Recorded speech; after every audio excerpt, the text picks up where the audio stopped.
sitting down with Reni Awoloto, who is the founder of Tact, an interrelational card game for couples that encourages conversation, learning and laughs between the two individuals in the relationship.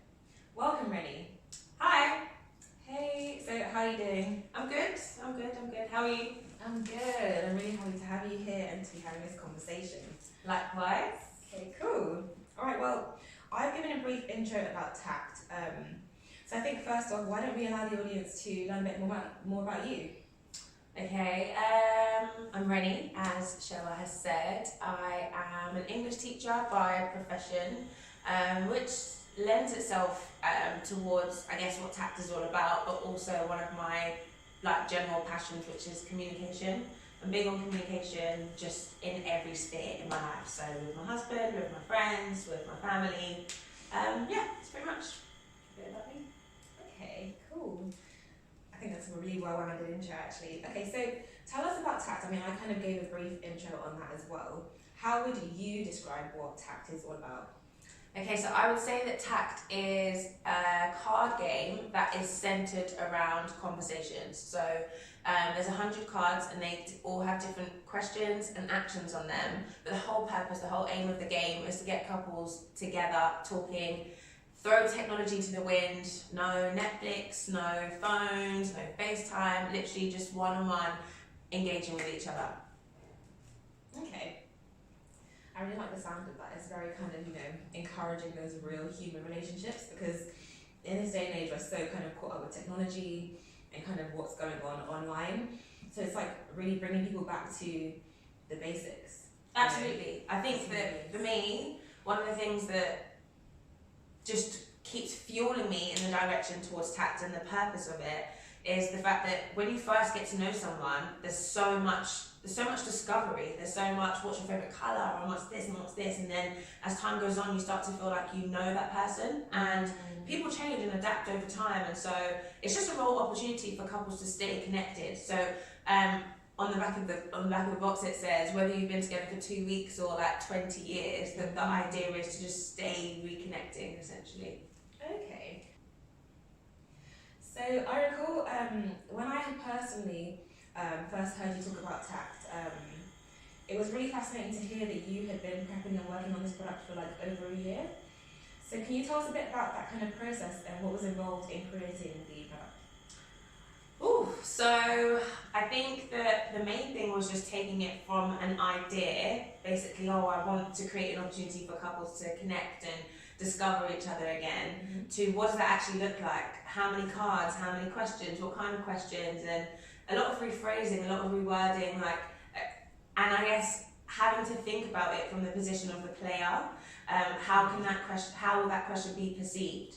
Is that word, a lot of rephrasing, a lot of editing, but also then branding, what colours am I going to choose, what's the logo going to look like, just essentially literally starting from scratch. And so I remember when I first got a sample of the box, I can't remember if I cried or not, but it was just crazy to see something that I'd scribbled down and journaled about, basically in reflection in reality. I think there's no other feeling like it, seeing something transpire from an idea to reality. But over the year, I guess, it was just that, working on questions, and trying it out with people at the time, my fiance at the time, and just with other people as well, just trying questions and seeing how people respond to them, and also just reflecting for myself as well.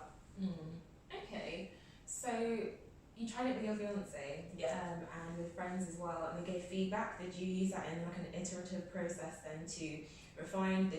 How did you know what feedback you wanted to take on and what you wanted to ignore? So one of the main things is whether that question is easily understood. So I have to think, I've created it, but it's no use if I'm the only person that understands what that question is about. Do you know what I mean? So innuendos. Yeah, absolutely. If it's going to be in the hands of so many different people, by the grace of God, the idea is that anyone can pick up, no matter I don't really want to say based on age, but let's say someone who's 20 years old versus someone who's 50 years old should be able to understand that question and be able to engage with it in the same way, if that makes sense. So that was one of my main things. What's your understanding of that question? if I was relaying it to someone, do you understand what this question's asking, essentially? But then also if sometimes people would say, oh no, that's very triggering, or oh no, that might cause this kind of reaction from a couple. And so with that kind of feedback, then I would step back and be like, do I want that kind of interaction? Do I want couples to have those kind of interactions? Because some of the questions are relatively deep, should we say. There's a mixture, and there's 100 cards, so there's a mixture of like light-hearted ones, let's have a bit of fun, and there's also ones where there's also questions that wouldn't come up in an everyday conversation, essentially, just giving couples an opportunity to kind of like dig a little bit deeper, I guess. And so sometimes some of the feedback was, oh, this is a little bit, that was the intention. Yeah, to kind of spark those important and tough conversations. Absolutely. Fair enough. No. Wow, okay. So why was, I know you've kind of touched on the fact that the idea came about, but I wouldn't say why was Tact created, but like how did you know, okay, I'm going to make this product, I'm going to push it, I'm going to make it a real thing? Because a lot of people have a lot of ideas. They don't necessarily see them through. Yeah. But you have, and you're still pushing it. So, if you could tell us a bit about why and how Tact was created. Well, not how, why. And so literally just as you said, a lot of people have a lot of ideas, and I feel like I'm so guilty of that over the years. If I was to look over, let's say, the past 10 years, there's been so many ideas, some that I've kind of started to some extent, but none that I've fully seen through.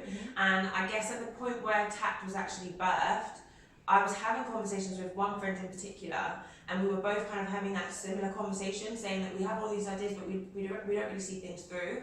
And so I started to reflect on myself as a person. I don't want to be that kind of person who is constantly saying, oh, 1 week it's this, one month it's this, and then there's no fruit, there's no evidence of anything that I'm saying. And I guess with Tact, the purpose of it is so close to my heart that it was almost like, I don't want to call it a burden, but it was almost like I just felt the need. It's like, no, you have to do this thing. There is a need for this thing. I guess everything else, and as I reflect actually, I guess everything else was more, there wasn't a lot of substance there. It was like, oh, this is a good idea. I feel like it's so easy to come up with a good idea. As you go through life, if you notice, do you know what I mean? If you notice a void, or if you notice something not, a process that doesn't work well, you can easily think of an idea to kind of like repair that, if that makes sense. But Tact wasn't so much that. It was like, no, I could see clearly that there's a need for this. And I guess if I'm to look at the genesis of it all, I'd say that I'm quite observant as a person. And I generally like to ask questions. So when I'm around people, I've got like like my mind is like ticking. I'm like, I've got questions. I'm like, it could be based on like something that they're wearing, or based on something that you've said, but I'm always thinking about questions. My mind is always like, oh, that's interesting. I wonder why they said that, or I wonder why they're wearing that, or I wonder why they chose to do that, for example. And I just feel like there's so much to learn about people, and if you're saying that this is a person you're going to spend the rest of your life with, or if you're in a committed relationship with someone, then you should know them. Like you should know them better than anyone else, essentially. And how's that going to happen if you don't ask them questions? I love what you just said, because I feel like in this day and age, people are doing like Instagram stalking. They think that they can get to know you by looking at your Instagram page, as if Instagram is like the wholehearted way or the whole holistic way of knowing someone. It's not. You have to have those conversations at one point or another. Otherwise you're going to have a persona of someone, not their real self. Absolutely. And if you go back to the basics, it sounds obvious, but you know. It sounds obvious, and it to some extent it is obvious, but people aren't following through. They're not having the conversations. Obvious, yes. Of course you should learn more and talk and create environments where you're focused on that person and you're learning about each other, but people don't. I don't know, maybe they think it's easier to kind of just be on Instagram and I guess it's not even then you can learn about multiple people at once. Instead of having conversations with everyone, it's a bit, timely. But even for people who are in relationships, it's easy to just get swept away and then let's go for dinner and let's go to the cinema and let's watch Netflix, as opposed to actually what's going on in your life and let me learn what's going on with you at this moment in time. Okay, cool. Just off of that then, when would you say is the perfect time, or when would you think is the perfect time to have these conversations in a relationship? Like, how soon do you have those conversations? So I know people that have played them on their first couple of dates.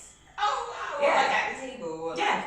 Or like on the way home, or just in whatever sphere. I think the fact that that the cards are so compact, they're easily accessible. You can take them wherever. I know that some people just don't take the whole box with them. They'll take a handful of cards. They'll take a handful of cards out with them and then just do it that way. I think that although, yes, there are 100 cards, the intention is never, ever, ever, ever to try and get through the 100 cards in one sitting, if that makes sense. Because that, for me, you're then not having those genuine conversations. There's a lot of open-ended questions in there that should lead to wider conversations. Some people might just do 3 or 4 cards in one sitting. You could easily spend an hour just going into in-depth conversation based on 2 or 3 cards, let's say. Yeah, like especially if those cards have like particularly kind of like there's a lot of context that is quite relevant to those people in that relationship. They'll just go on and on, really kind of wrestle with it. Okay. This is really interesting. So just off of that then, how long has Tact been in action? So I launched November 2020, which is in the thick of the pandemic. You were doing, what is it, like groups of 6 or something, I think, and then it turned back into, we just gone back into lockdown. Yeah. So but it was good for me. I think that the pandemic is probably a huge reason why Tact was able to get off its feet when it did. Just because I had the time. Just because I had the time. The distractions of life went around. It was like, no, I'm in my house, so there's no excuse. Like, I'm not going anywhere. I'm not seeing anyone. So there's no excuse. And so November 2020. Okay. Would you say that? I mean, I'm not trying to put words in your mouth, but like with Tact coming out around that time when people are at home, they have more of an opportunity to actually just use it. You know, they're not like out and about. So it was like the perfect time, not only for you to create it, but for people to use it. Absolutely, and I just think God just did that in His infinite mercy. Like, He knew, and absolutely, like you're saying, people were, and at the time when I launched, it was like date night with Tact.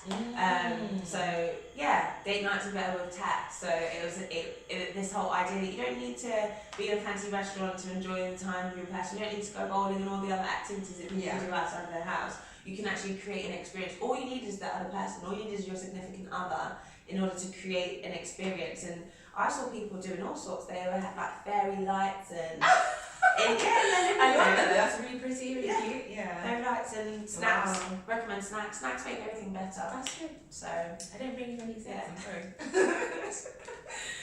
Okay. Wow. Okay. So I mean, you mentioned God briefly, and I want to kind of go a bit more kind of into talking about God, because I know you're a believer and specifically a child of God. So I imagine your faith is important to you. I know it is. I know it. So talk me through your faith and how that's played a role in the creation, promotion, and continuation of Tact. Whew. I mean, without God, because like we said earlier, having an idea, but then actually that transpiring into reality. I remember when I first launched. So I had the Instagram page. Yeah. I just kept it to myself. I'm like, this is cute. I'm just gonna keep this page to myself. Yeah. And then it was actually one of my friends who said, if you don't start posting, if you don't basically put it out there, if you don't start reposting this stuff, then I'm gonna do it. She rattled me. I was so rattled because I knew that she would. Like, she said it and she meant it. Yeah. So in my mind, I was like, no, like if I don't start doing it, then she is, and then it's like out of my hands, if that makes sense. Yeah, she starts reposting about this thing, it's like out of my hands, and then it was like, okay, no, I actually need to set a date, I need to set a time that I'm actually going to start creating some buzz, start creating some sort of traction towards this thing. But yeah, I remember when I launched the page, I was like, what have I done? Like, what have I done? What, like the nerves. It was just ridiculous. I was like, no, I've been working on this thing. I'm so pleased with it. I thank God, like the box is here, everything, like I was so happy with it. But then it was like to put it out there. And I think that one thing, sticking with my faith, where I see myself in other areas where I've served for God, one thing I've had to remind myself is that it's actually not about me. And I think that is so encouraging, and that is what has propelled me and continues to propel me. That really, it's not actually about you. Like, so in any area of service, it's like, sis, you're not the one. You're not the one. Even this morning, God was reminding me, like, you're not nice. Like, it's not you. You're not nice. Do you know what I mean? Because I feel like as humans, we can get carried. Oh yeah, that's me. You know? A bit. You're not nice. This morning he said to me, "Really, you're not nice," and I thank him. God, thank you. But like humbling, absolutely. You're not nice. Don't ever think don't ever think that you're nice because you're not. And so I think that, just as a reminder, it's not about you. So Tact, and I purposely haven't really put my face there attached with it. So if you go on the Instagram, you won't really see my face. You won't see Reni, because I didn't really want it to be about me. I didn't want people. I wanted the product to speak for itself, in essence, what it is. I didn't want it to get blurred or. I don't want the purpose of it to get blurred with who I am as a person, if that makes sense. Yeah. But I don't know, I think my view on that has changed a bit slightly, because I think that people are drawn to things more when they see a person. When they have some sort of insight into who's behind it. So that might change, but definitely I'd say one of the most nerve-wracking things was launching the Instagram and putting myself out there and reposting. Yeah, it's almost like, who are you? What's this? Why is it the energy? Honestly, who are you? There's What's so many people. Oh my God. So definitely, and just to keep going, because things aren't always smooth. When there's been times I've been waiting for a delivery, God, and even just in my communication with people, like sending emails, just the etiquette, and just having that reminder that Reni, you're a child of God, and so even though this person hasn't, do you know what I mean? They're not doing their part. They haven't met the agreement. There's still a manner to talk. There's still a demeanour and a way to kind of carry yourself. And so I just think that even with ideas, wow, the Holy Spirit, those cards. It's like, you can't write that. Yeah. or you'll be like, this, just an idea. Yeah. Like, oh my gosh, 10 cards. Like, and even like as time goes on, although like that, there's progression. There's always change, if that makes sense. So there'll be new ideas, there's new questions that he gives me like all the time, which I'm grateful for. Stuff that I never would have been able to think of like by myself. I'm like, God, that's so funny. What a funny question. You got the best answer. God gives you the best ideas. Absolutely. He does, yeah. Absolutely. Okay, that's really interesting. Okay, so I think following on from that, I mean, you mentioned how, God's giving you ideas. Are there any other ways you've seen God's like involvement and movement and blessing over Tact? And can you give some examples? Some of the people that I've worked with, I think when I first started, one of the main like marketing tools that I used was like influencers. Okay. And that was just amazing in itself. Just being able to, I just think there's no other feeling. The first moment was when I received like the first sample and it was in my hands. Yeah. But then to see other people playing the game, mind blown every time. Every time, I'm mind blown.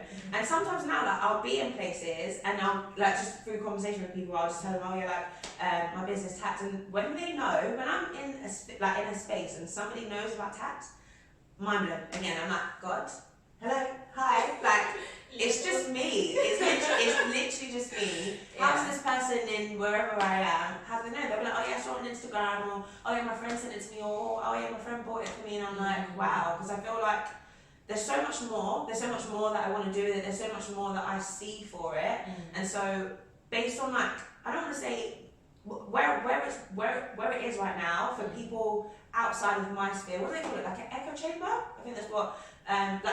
Your bubble, my bubble essentially of my family and my friends, and do you know what I mean, a little bit wider than that. For people outside of that to kind of know about it, I'm like, wow, God, you're doing wonders, because this started as an idea that I literally scribbled in my journal, and now, Tact has been to places that I have not stepped my foot in. I'm as in outside of the UK, I'm literally mind blown. I'm like, God. I've not been to Scotland yet. There's people play. Yorkshire. I've not been to Yorkshire. There's people play. Do you know what I mean? Even outside Canada, and just, do you know what I mean? Just the fact that this box, this little box, is in people's houses, and I truly believe that it's changing relationships. I do truly believe that it's changing relationships.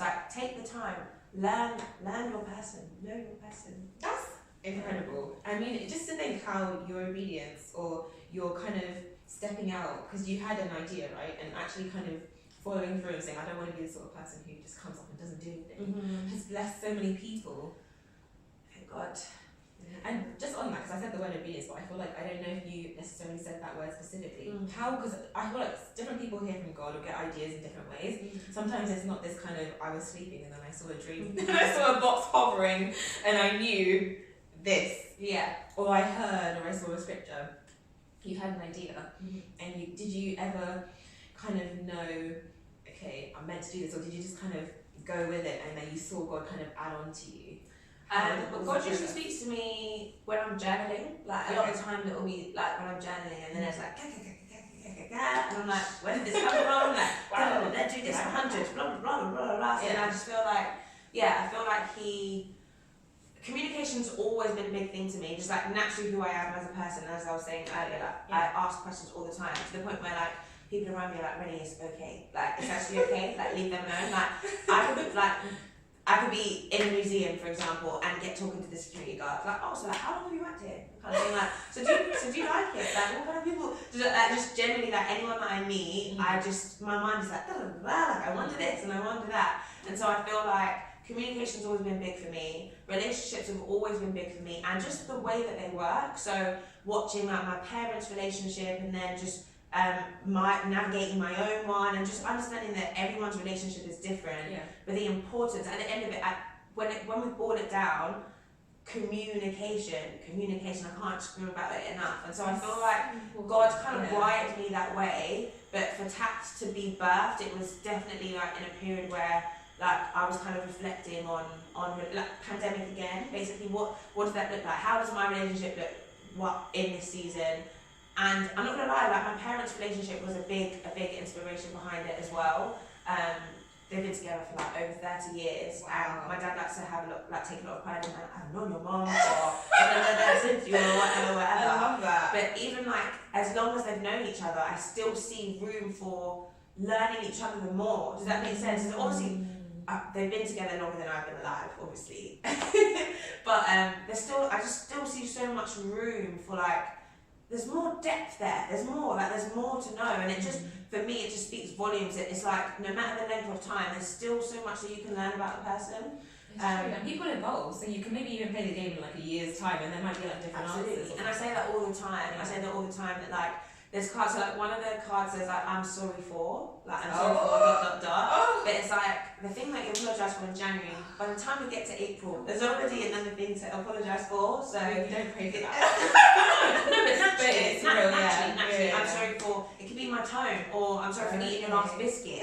Do you know what I mean? It doesn't have to be. I'm sorry for slapping you in the face. Guys, like we say no to violence. But it doesn't have to be anything extreme. It could be literally like, oh, I'm sorry for like rushing out of the house without saying good morning. Do you know what I mean? It could just be. It could be anything. But yeah, the idea is that it's not a one-time play. Tact isn't a one-time play because your conversations with your significant other isn't a one-time thing. So a game that is like structured towards that can't be a one-time thing. Yeah. Okay, that's so interesting. Just in terms of those different nuances and ways that God has like, blessed it and helped you kind of continue with it, and even it's just really holistic. Thank you. Okay, so I mean, you mentioned your husband. I'd like to get a bit more into that. Mrs. Awoloto. I said it right, I think. You did. Hey, Awoloto, come on. So, I know you're a relatively recent newlywed. Before getting married, you were in a relationship for quite a while with your husband, with your now husband. Yeah.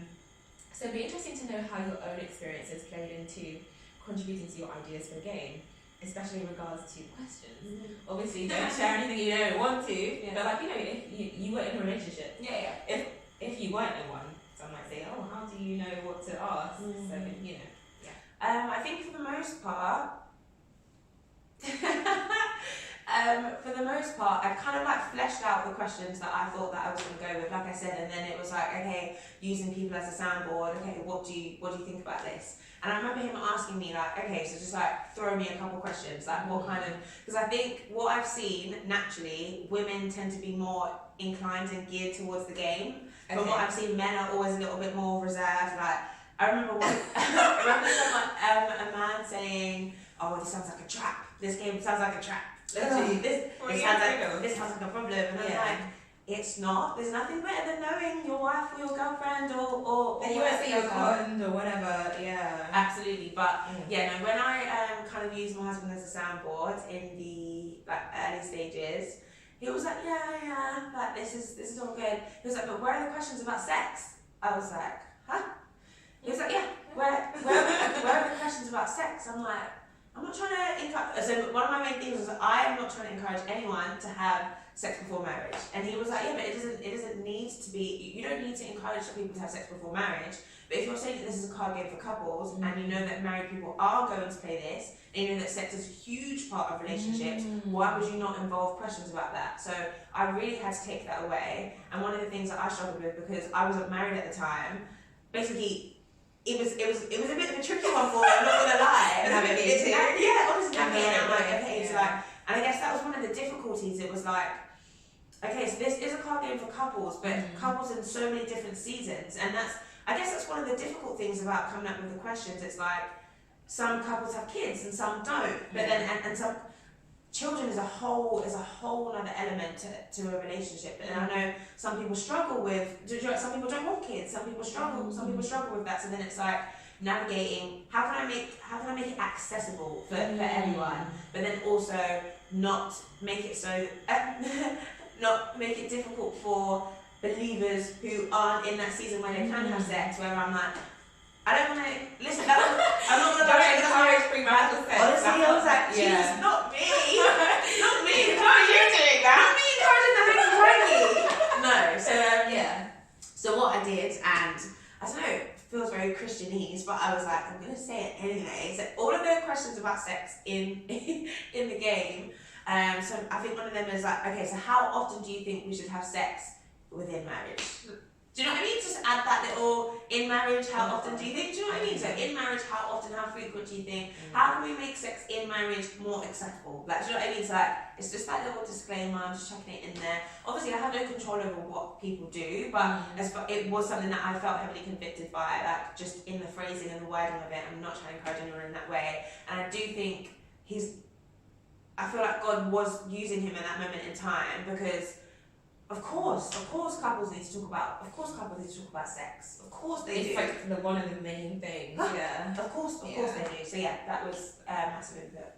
Okay. Shout out to you, husband. Yeah. Okay. All right then. I won't press too much on that anymore, because you kind of covered, but as in terms of your relationship and whatnot. But how would you describe where Tact is right now?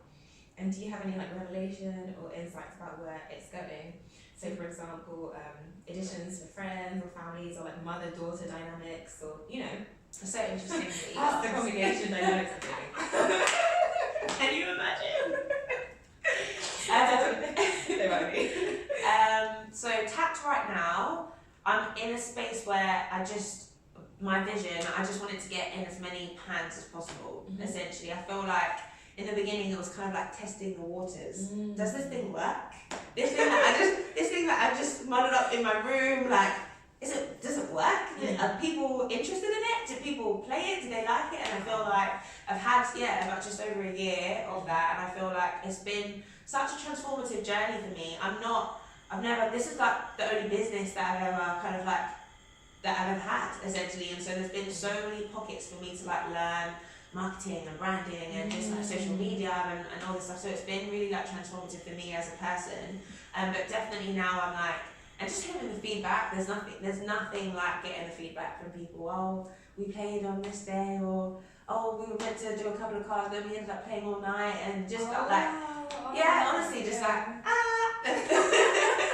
the feedback, honestly, just like it just is like no other. But so definitely my vision right now is to just grow it more. And I definitely see it evolving. So the questions will continue to change. There's some that are fundamental, but yeah, just as seasons change, or as my vision for it changes, definitely not my holistic vision for it, but just like certain questions that I want to adapt, if that makes sense. That those things might change. But outside of that, absolutely scope for growth. So oftentimes people are like, oh, just couples, I'm not in a relationship. Yeah, that's why I couldn't get it. I was like, for goodness sake, when you finally just do one for like people who are not, can you not like, leave us out?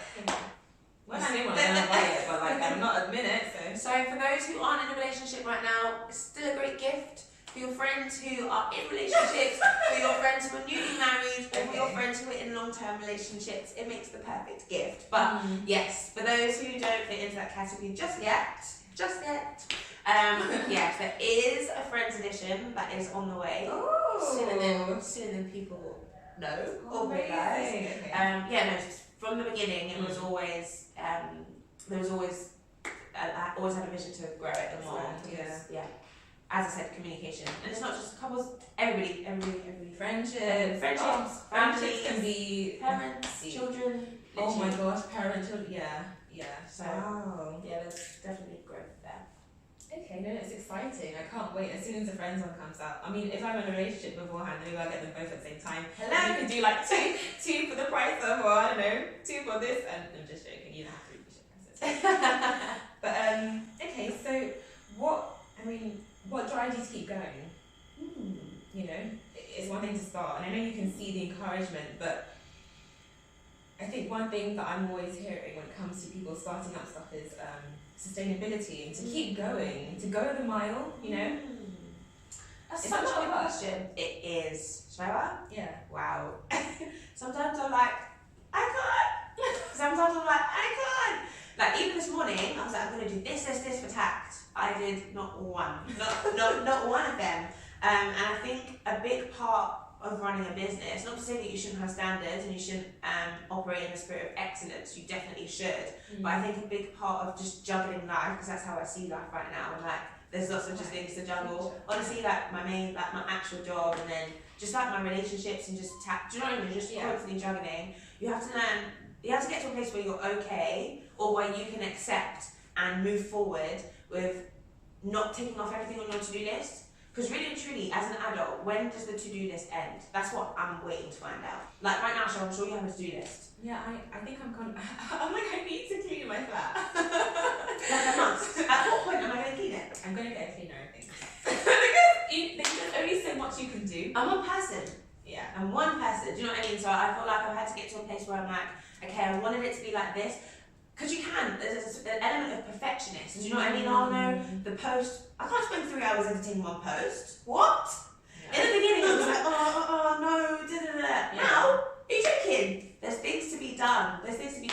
And you start to realise that the things that I'm kind of like grilling and mulling over a consumer. So someone on the Instagram, how quick do people swipe on Instagram? Yeah. They will not notice that there's that little thing in that. It doesn't mean anything to them. And so, I think getting to a place where I can accept the fact that it doesn't have to be, not everything has to be perfect. Do you know what I mean? Like, okay, I didn't quite manage that, or I didn't quite, and then to be okay. But I feel like there was a second part of your question that I didn't answer. It was just saying, what drives you to keep going? I think when it comes down to it, I strongly feel that people need it. So it's almost like I'm depriving them. And it's actually so needed. Yeah. If I don't, then what basically I see it as I'm withholding. I'm withholding something from you. That's how I see it. I'm like, if you don't have the game, then I really feel like you're missing out. And not even like just on a fun, excitable time, but you're missing out on the opportunity to like really harness and like develop and grow in your relationship. And I just feel like everybody should. And so, I guess my desire for more people to work on their relationships, I feel like there's a few key people in my life that are poking out in my head right now. The people that tell me, Reni, stop, it's okay, you've asked them enough questions. Reni, calm down, it's okay. I'm like, no, there is a need for people to communicate. And so I guess when it's all said and done, that's what keeps me going. And then also like I've said a few times, not wanting to let it be another thing that I don't see through, if that makes sense. So to some extent I can say that I've seen this through. Like I had the idea when I launched the business, let's say, but I just know that there's so much more. I know that there's so much more. And so I'm like, because I know there's so much, see it through, do it. For once in your life, do it. Go the mile. Keep going. Essentially. Yeah, no, that's incredible. Like to know that you're going as well because it's blessing others. I think when you're doing something for others, it motivates you to keep going. It's not like, oh, look how much money it's making. It's not, when you're doing it for others, it can help you keep going because you know it's helping people. Yeah. And so it's serving a greater purpose than yourself. Absolutely. It can't, I feel like when you're starting a business from scratch, it can't be about the money because what money? It's only an investment right now. Yeah. Yeah, it can't be about the money. No, there's nothing. If I compare like all the times that I've seen like a plus in the account, for example, versus the feedback or just like seeing people play it in their houses, it doesn't match. It doesn't match. I'm like seeing people play that game. I don't have kids yet, but I'm like, God, Tact is my, it does. Tact feels like my little baby. I'm like, my little baby's here. It's there. Yeah. Okay. You said something actually which I wanted to ask about. Oh, in terms of the growth, like, so you've got like, potentially other editions hopefully in the future. Yeah. What about like, I don't know, in-person workshops or something? I don't know. Because it's funny because you're a teacher. I am. And you've made this game that encourages people to communicate. Mm-hmm. You're also an English teacher. I am. So it's kind of like very sort of, everything kind of mixes together. And I was going to ask you some questions about your teaching later, but, would you ever do like in-person, like promotion sessions, like, where people are playing it in person? Maybe there's one question or a workshop or something. It's so funny that you say this, Cheryl. Making me spill all my Spill all the upcoming stuff. I'd say so. It's really interesting because up until what month are we in? February.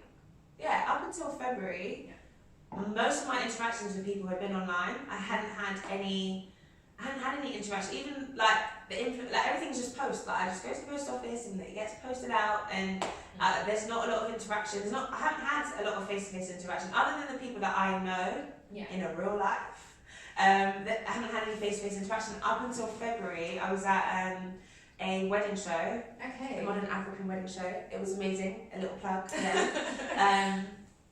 And I had a stand there, and it was the first time that I had the opportunity to interact with couples, and it was just unreal. It was just unreal. I feel like it really birthed something within me. It just made something within me come alive, and I was on my feet for hours and I was talking all day, but it literally, just having the opportunity. And so I had a couple of cards out and people had the opportunity to kind of play on a whim. And it was, just a few taster cards out in the front. But it was just so nice to see people and just their natural responses to some of the questions. You don't know this one. Oh, what's my mobile number then? Go on, what's my mobile number? You don't know it, I know yours. That kind of thing. But yeah, no, definitely. I have, to be honest, Cheryl, I have so many ideas. I have so many ideas in terms about where to take this and where it can go. So doing things in person is one that is bubbling at the moment. I don't want to say too much. But definitely like a dating experience. Yeah, like a dating experience. That sounds incredible. I'm sure it'll be eaten up. It'll be snapped up. It's one of those things, Amen. Relationships. No, yes, the glory of God.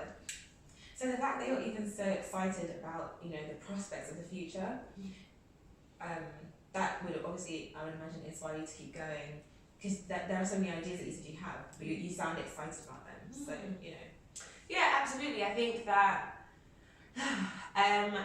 when you're kind of what do they call it? A one-man band. Okay. Yeah, or one-man show or one-man band. I feel like there's always going to be areas of the business or whatever project that you're working on that aren't your favourite. And so I definitely have had my ones where I'm like, I wish that somebody else could do this part so I could focus on this part. I get that, yeah. But I think that, the ideas that I have definitely do keep me going. But also the interactions, seeing the game being played, I'm like, this is the best thing. This is the best thing. Yeah. Okay. All right then. Okay, so now to find out a bit more about you as a person, in terms of your other work and your efforts and endeavours, it would be good to hear a bit more about what you do in the day-to-day. I understand you're a teacher, and we've kind of touched on it. But how did you determine this profession and line of work? So I studied English at uni, and I remember everyone thought that I would just become an English teacher, and it used to make me so angry. Do you know the Arthur fist, the meme? Have you seen it? What? The Arthur fist, the meme. Oh, like the yeah, I've seen it. That type of anger, right? Don't think that I want to be an English teacher just because I'm studying English, okay? It's made me so angry. Yeah. I didn't really know what I wanted to do, but but I just really loved English, and it was the subject at school that I was the best at, kind of thing. So I kind of just like ran with it, and I knew that there were quite a few options that I could fall into by like through studying it. So after graduating, I did a few things. So like worked in the corporate world for a little bit. When I say a little bit, it was 365 days, and then I said, I can't do this anymore, and I hate it, please get me out of here. And so then after that, I remember I had a family friend that was he head of department, or maybe like a deputy? He was in some sort of high position in a school, and he said that they had a vacancy for, what was it, like a careers advisor. And I said, this is completely different. The pay is considerably less. It was almost pittance, shall I? No, it was almost pittance. It was almost pittance, but I use the figure to encourage everybody else who has ever had little money coming in their account. I'm like, listen, it's okay. It gets better. It does get better, and to be fair, it was a really good opportunity for me to just see how God can meet my needs. It wasn't close to where I lived at the time.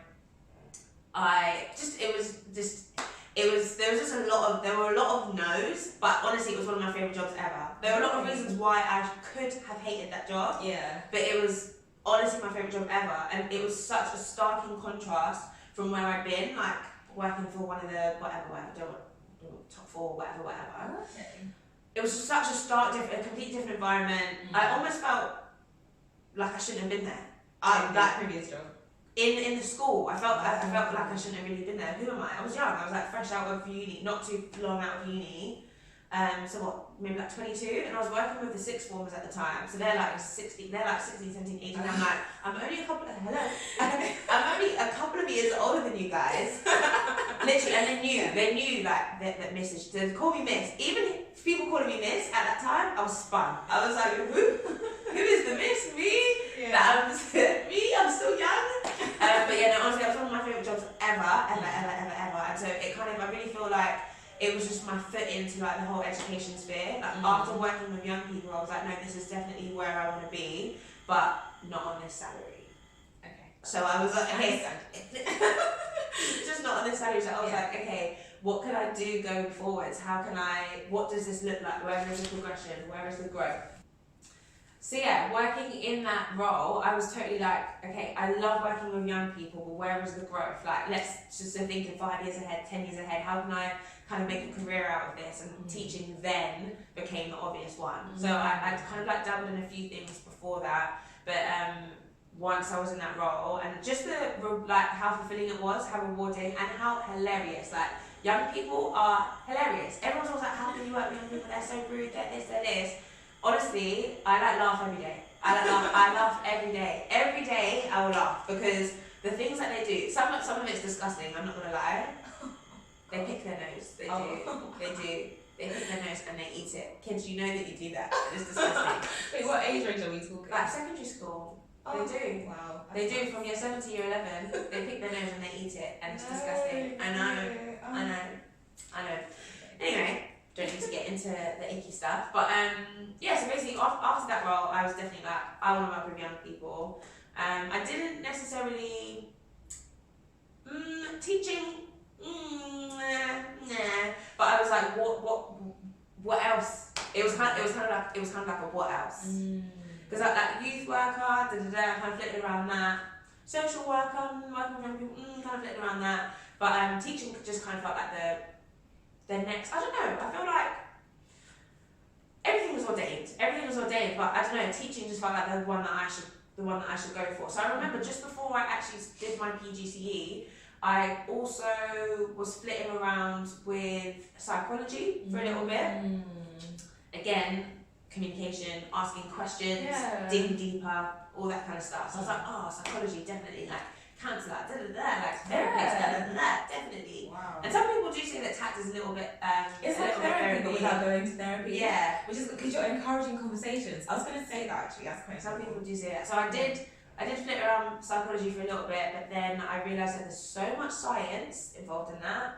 Science is not for me. Maths is not for me. Hello English. Hello words. that's a bit of me.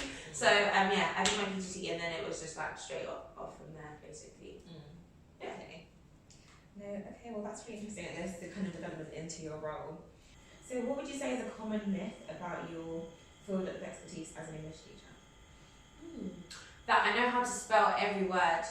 I don't. Don't ask me to spell. No, that I know. And the kids will be like, oh, or they'll be like, Miss, what does this word mean?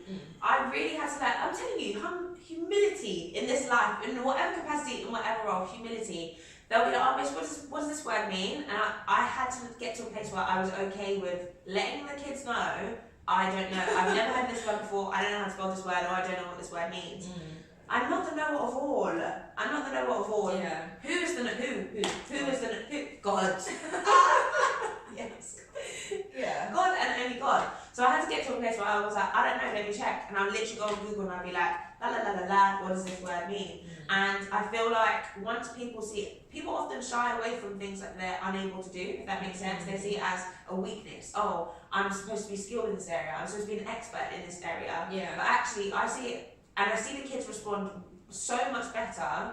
I would look like a clown. Imagine if I was there to try to pretend as if I knew what the word meant or giving them the wrong definition. How detrimental was that? They're now walking away thinking that this word means the complete opposite because I was too proud to admit that I didn't know what that word meant. Does that make sense? So I feel like spellings and definitions and all that kind of stuff is a big myth. I don't know how to spell every word. I don't know the I'm just reading a dictionary before you go to bed. I'm an English teacher, yeah, and I'm an English student. Like, and then I'm a human teacher. You say I'm a student? Yeah. Yeah. Oh, I love that. That's actually quite a funny assumption that people make. Okay. Another one is that I read all the time. I don't. Do you know? No, I don't. I love reading, and recently actually I've been like, oh, Reni, like, come on, you need to pick up a book. I love reading, and I love how fiction can literally take you into another world. Like you're literally like you're somewhere else. I just don't create enough time. For it. But yeah, that's another myth that I read all the time, and I've read all the books in the world. Read. And I have this massive book collection. And a library at home. I don't. Fair enough. Okay. Alright, well, in your opinion, what is the most important personality trait or strength someone would need to work in teaching? It's so funny that you actually asked me a question, Shoa. I'm usually the person asking questions. Honestly, I'm like, this is so interesting. Okay, so this is how people feel when I ask them questions. This is interesting. Okay, you said, what do I think is the most important trait? Yeah, or strength. Patience, to be a teacher. Patience, absolutely. And what's the word to describe? Like being fair, being equal, considering all, like being inclusive. Do you know what I mean? So like this kid, not every, like as an English teacher, I want all of them to love English. I'm like, I'll be in the class, I'm like, English is fun, will you love English? Yeah. And they're like, no miss. They're like, first of all, miss, don't sing. And second of all, miss, no, we don't. Like, so I think just being aware. I think you should. Oh my gosh, you have to be aware. Your eyes have to be open and sharp in the classroom. It could be one kid has their head on the table because they're tired. A kid has their head on the table because they're really upset. A kid has their head on the table because they don't understand. This kid and this kid are talking at the back of the class. Do you know what I mean? You just have to be very present. Yeah, it's not a job or a role that you can kind of put your feet up. You have to be very present. What's going on in the classroom? Does this child understand this? Do I keep asking the same kid the questions? Or is there someone who's quite like, what's going on? Are you quiet, such a personality? Are you quiet because you don't understand what's going on? Yeah, I'd say definitely patience because they can test your patience. But then also just being very inclusive and having a really deep awareness on what's going on in your classroom. Okay. Now, is there any way, I mean, we've kind of touched on this, but like any additional way, should I say, in which your experience and expertise as teaching English enabled and bolstered the question creation process when you were creating Tact? I guess I probably placed more emphasis on each specific word, like my choice of words. Just based on, like I said before, wanting to ensure that people understand, anyone can pick up the card and understand what's meant. Another thing that I am quite conscious about as well is people playing in different countries. So like the certain words that we use here, or even maybe also because of my age, like if I said like words like peak, for example, do you know what I mean? And like someone in, do you know what I mean? Someone in Australia, or what is that? What are you talking about? Or oh, what's the deepest thing that I've ever done to you? Do you know what I mean?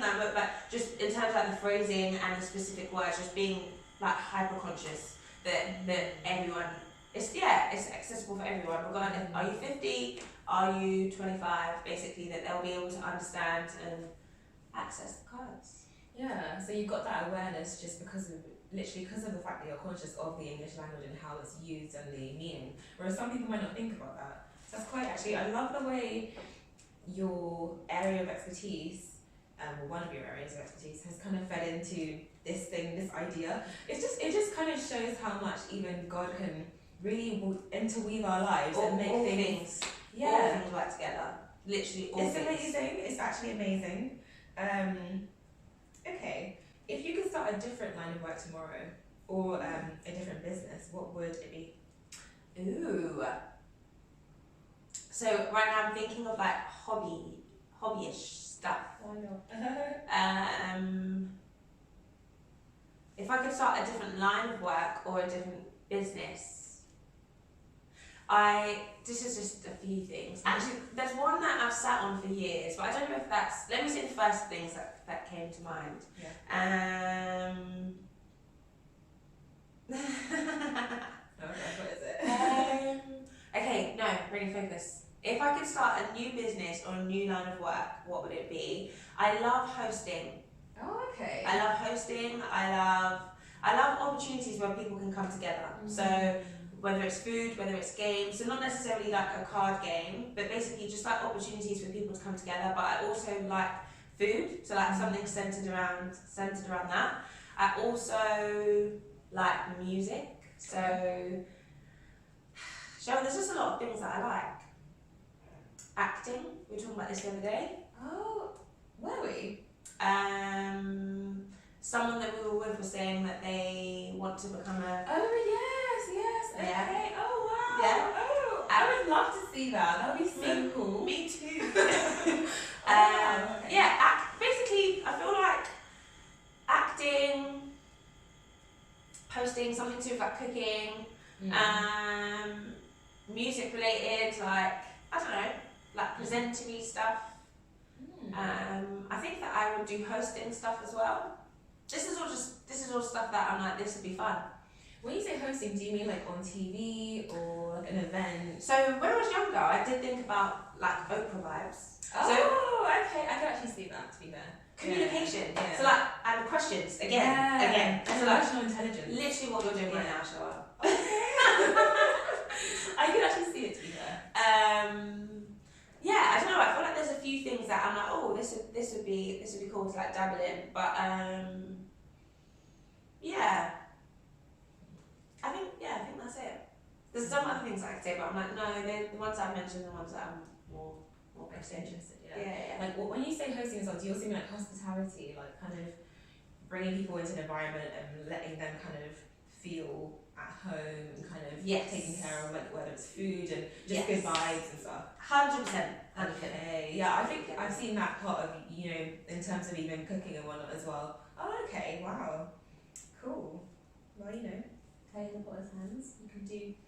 There's so much more by God's grace for your life. Amen. So, another aspect I wanted to ask you about. So we've spoken about the fact that you're a teacher, but I know God's also gifted you with a beautiful voice, and you sing and you lead praise and worship. So, is there any way in which you believe that this gift will be more prominent or used in a more pronounced way in your life in the future? And have you received any revelation about that? So it's been quite an interesting journey, the whole singing thing. I definitely was like a shower, in my bedroom, in the car. But yeah, it was actually a mutual friend that kind of drew that out of me in the space that I lead praise and worship now. But I just thank God, because I feel like as I've served in that capacity, he has harnessed that gift in me. Like I've seen my voice develop over the years as I've served God, and it's so interesting because music has always been like a love of mine. And if you'd asked like 15 or 16-year-old Reni, then she probably would have been going to the studio with her friends and like no, honestly, like I really thought that like this is a thing, like this is what I want to do, but not for God. It wasn't for God, and I saw him like blocking everything. It was like blocked again. To the point where I was like, but I do recognise and understand that my voice is to be used for him, essentially, and I just think that there's nothing better than worshipping God. Like, there's nothing better. Nothing else will do. Like, if you do like singing songs about like relationship or whatever, it's just empty. There's nothing exactly. God, there's nothing better. Full. I'm full. Yeah. So I'm in a place where I'm like. So I feel like there's I said where I am right now, I'm definitely the most confident that I've been in terms of like singing. Like even the fact that you've mentioned this, if this was like 2 years ago, then I would have been like, and I would have automatically like downplayed it, like, But now I'm more in a place where I can confidently say like, no, I do. Yikes. I do. You do. I do sing. Okay. And I lead praise and worship. Yeah. I do sing and I do lead praise and worship. I do, and I love it. Yeah. And I love it. I love using my voice for God. I love it. And so right now I'm in a place where if I'm thrown, I do see it as outside of my comfort zone, if that makes sense. So like with teaching, I'm like, that's comfortable. Like you know how to do it. It's comfortable. I suppose. It's comfortable. Speaking to people, that's comfortable. Throw me somewhere, that's comfortable. I feel like, but if you threw me somewhere and said, okay, Reni, sing. So if you said, okay, Reni, go here. I'm gonna go to this event and sing. There would still be a part of me that's like, yikes. I don't know what it is about singing, but that's one of those things that everyone's singing. Because if you go, it's just one of those things where you're like, But again, and I think I mentioned this earlier, have to recognise that it's not for me. And that's not. Praise and worship is the safest. Are you joking? You want to judge me when I'm singing? You are Alpha and Omega? Really? Do you know what I mean? I feel like if it was me and I'm like, oh, Reni's new single coming out on the 21st of whatever, judge me all day. Judge me all day. What are the lyrics like? What's the song like? What's the melody? What's the production like?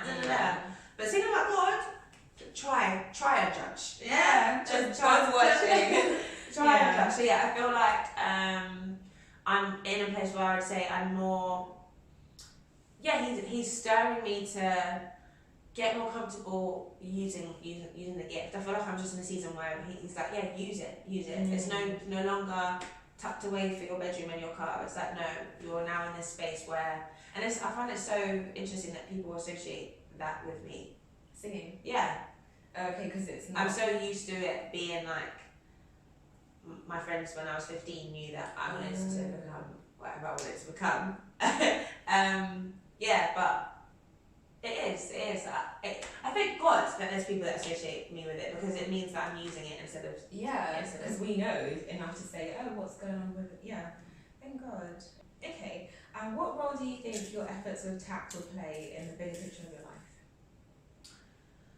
What role do I think that my efforts with Tact will play in the bigger picture of my life? Yeah, like is it something you could see maybe going like, maybe it'll be automated and you don't even have to do all the kind of manual stuff as it grows, or maybe it's something that, is there any kind of revelation regarding that? You know? Not necessarily, no. I wouldn't say that, I've heard from God that this is what's going to happen with it, but I would love for it to get to a place where it provides me more choices. Yeah, I would love for it to be self-sufficient. Right now it's definitely still in a place where God and I together with the funds that he's blessed me with, but I'd love for it to be in a place where it's totally self-sufficient and gives me more freedom over, where I can have the choice to spend more of my time working on Tact and not see a decrease or decline in my income, if that makes sense. No, it does. It makes complete sense. Yeah. Alright, so what final piece of advice would you offer someone who is thinking about creating a product Perhaps something that you didn't know yourself when you first started that you wish someone had told you, advised you about. Anything really. Content is king or queen or prince or princess, whatever name you want to give it. But especially if you're planning to promote your business online, predominantly I'm on Instagram, like Tact is pushed through Instagram. Content is king, and if you don't have content, then how will people know about your business? And it is a fast food business. Like, there needs to be continuous content. So I'd say that if you're starting from scratch, produce as much content as possible before you launch, because there's so many things, there's so many different pockets to like you kind of need to give yourself into. So a lot of marketing advice would be like, you need to post every day, post multiple times a day. What and where and how? What exactly do you want me to post? And one of the difficulties that I found is that because Tact is a product that doesn't necessarily change, if that makes sense, I'm forced to be so creative in the ways that like I come up with content. It's not like food. I'm not a chef and I get to make different meals and I get to swivel the plate, or do you know what I mean? There's so many. I look at other like businesses and I'm like, that's so great that you get to come up with content in that way. Or even like personal trainers, I'm like, you get to go running and film that, and you get to go to the gym, and do you know what I mean? Like I just see it so. I see the ways that people can produce content easier, if that makes sense, but it just forces me to be a little bit more creative, which I wouldn't say that I hate it. There's a lot of times that I love it, and I love seeing like when the reel comes together and I'm like, ooh. It's just time consuming, and I don't have 1,000 ideas in my mind, but I'd say for me, I definitely like need to get better at making that transition between depending on the Holy Spirit more.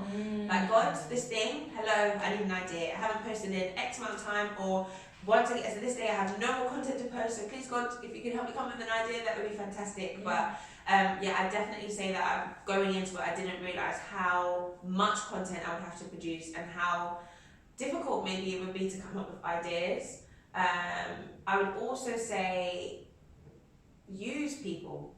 And not in like a leechy kind of way, but you have more resources than you realise. Like one of your best friends might be really good at accounts, for example. So like, do you know what I mean? Like, please can you help me with my spreadsheet? Please can you help me with my budget for the business? So it's like kind of be very aware as to who you have around you and like their skill set. Like, that person's your best friend for a reason. If they're really good at, I don't know, taking pictures, then ask them to help you. Just be very privy, just be very aware of the people that you have around you. What's their skill set? How can they help you?